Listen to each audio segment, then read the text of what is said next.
நான் டாக்டரு அன்னைக்கு உன்னோட சொன்னல, ஆ என் அம்மாவுக்கு எதுவும் கிடையாது, தேவையில்லாமல் இதெல்லாம் பண்ணாதேன்னு. நீ தானே சொன்ன கோவேக்சின் போடு, கோவிஷீல்டு போடு, 2 தடுப்பூசி போடு, கொரோனா கரெக்டாக இருக்குன்னு.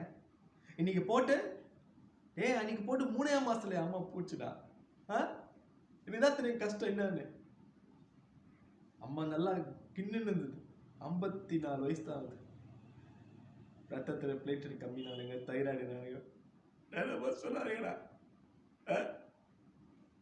நீங்க அம்மா இல்லை இன்னொருத்த சொல்றா அதனால ஒண்ணும் வராதுன்றா, கோவிஷீல்டு போட்டா ஒண்ணும் வராதுன்றா.